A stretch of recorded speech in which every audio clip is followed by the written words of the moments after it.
between Kenya, Uganda, and the rest of the East African hinterland. And so I want to assure you that we are going to work together. And I know people in the journalist space, and it is good I speak about it here, tried to create an impression that Uganda had said something to the effect that they need to access the sea by all means. Let me assure the naysayers that Uganda and Kenya, the sea through Kenya, and that is why we are not only extending the pipeline, we are also extending the road, and we are also extending the railway, because we believe that this region needs to move as one. For those who want to engage us in negative talk, we want to tell them, please give us a break. We do not have time for negative talk. We have time for progress. We want to work together to create jobs. We want to work together to attract investment. We want to work together to do investments like the one I see here today, the ones we are doing in Kenya and doing in the rest of this region. We want to connect this region so that we can share prosperity, because poverty cannot be shared. East African facility, the steel that is going to come from here, and we appreciate that God has given us resources, and Uganda happens to have the best steel or iron ore reserves. It is therefore befitting that this factory is established here, not just to serve Uganda, but to serve Kenya, East Africa, and the region at large. We currently import in Kenya close to $850 million of steel from the rest of the world. We would be very happy that that $850 million would be in our region if this factory was to supply steel to Kenya. And I am confident that that is how the future is going to look. Let me also commend you, Mr. President, for agreeing to work with us. The ministers were in Nairobi last week, and I have given them appropriate guidance on the need for Uganda and Kenya, public and private, to jointly own the Kenya Pipeline Company, the company that supplies or provides the pipeline for supply of fuel into our region. The government of Kenya will be divesting up to 60 facilities. It is a regional facility. Therefore, as the government of Uganda invests in the Kenya Pipeline Company, I want to encourage Ugandans and East Africans to equally invest, because we will make shares available both to public entities, but more importantly, to citizens of our region, so that we can diversify ownership of the facilities that we have in our region.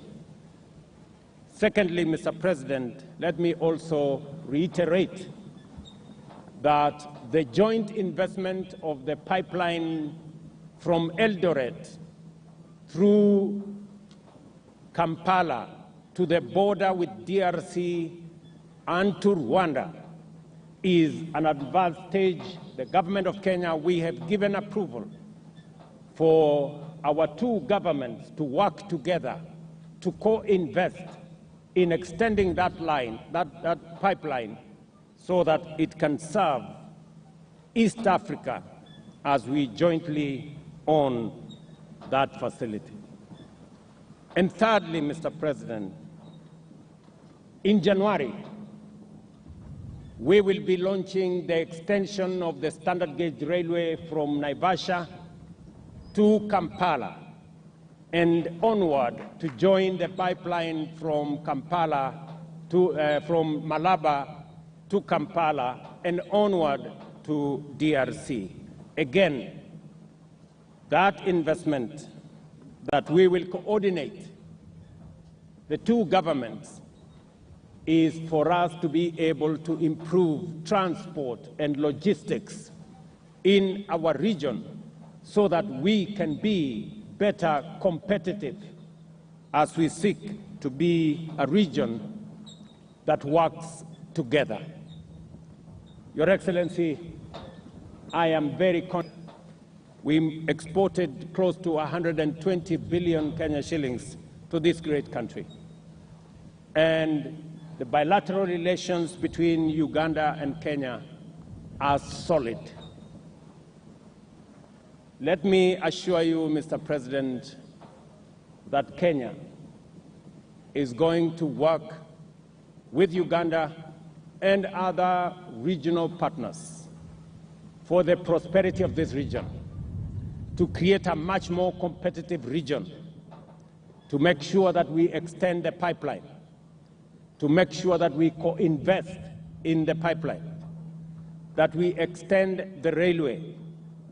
And Mr. President, next week on Friday, I will be launching the dualling of the road from Rironi near Nairobi that will come all the way to Malaba. As you know, Mr. President, today that road is getting slower as traffic increases. And therefore, we have made the strategic decision to create a highway and dual that road so that we can facilitate faster movement of goods, people, and services. Called something, that boy what is doing very good things. The investments, the corporate social responsibility, judge the people by what they did. We shall know them by their fruits, not just their words.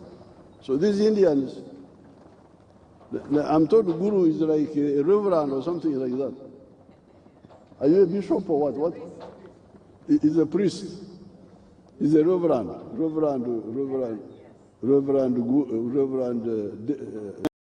Narendra.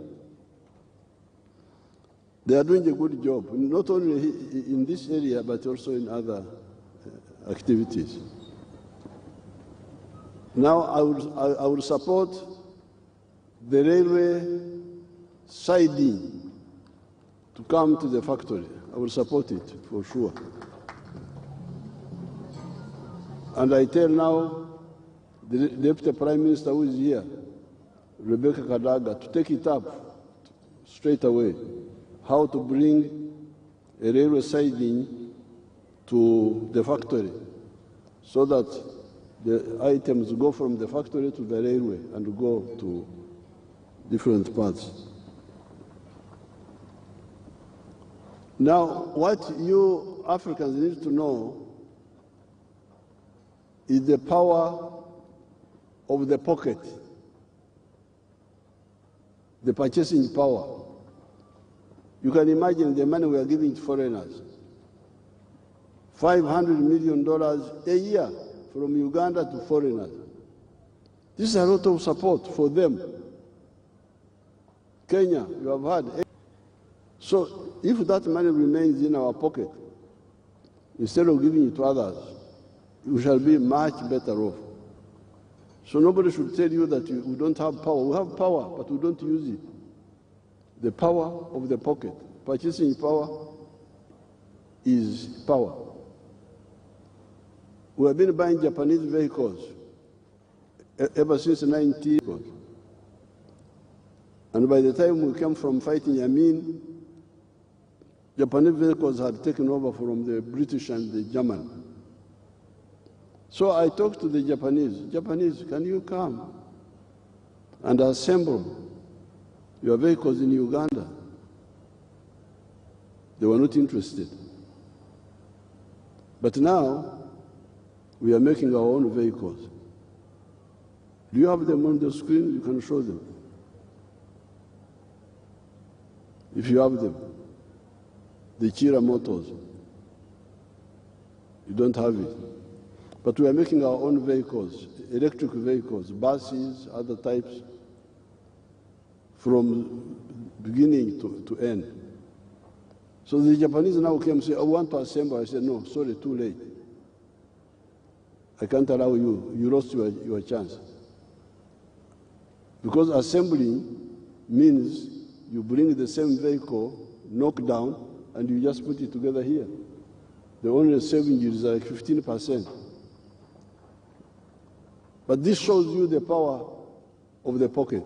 How much has Africa been spending on Japanese vehicles since 1962, when I started seeing these vehicles coming? It is very important that Africans really wake up and know their interests.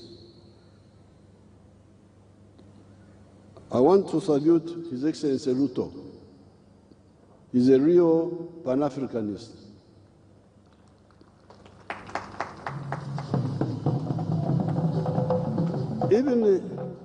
Even other leaders of Kenya, I actually find them more Pan-Africanist than many of the others. Even Museveni, although sometimes we didn't agree, but when it would come to East Africa, he would be very, very East African.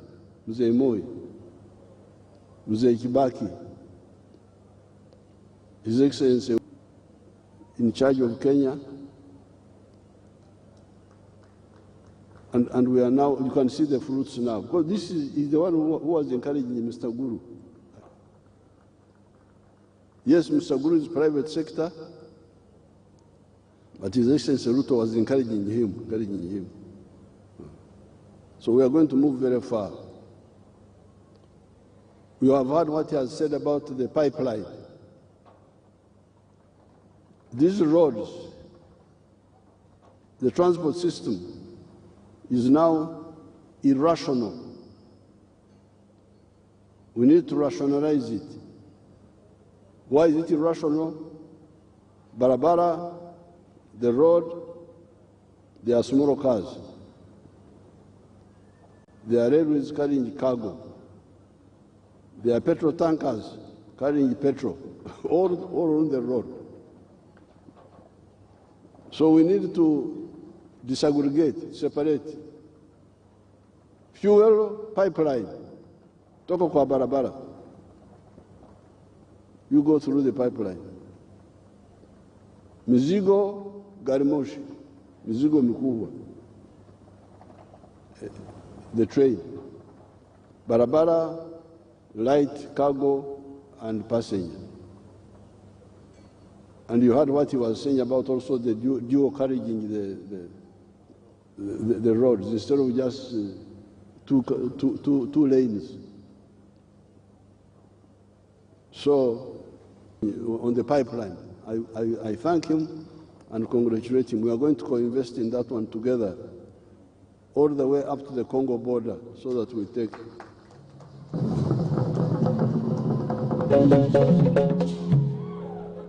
even these people who steal fuel from vehicles, they will not have chance to steal because it is in the pipeline. And we are already working here. So we are going to go up to Kampala, from Kampala to Bwera, Kasese, then to Rwanda, then South Sudan.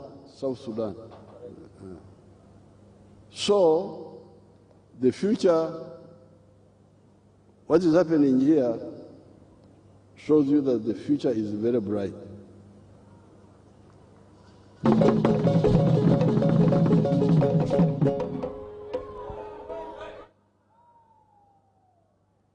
Ebirungi ebisingawo binateera okutuuka.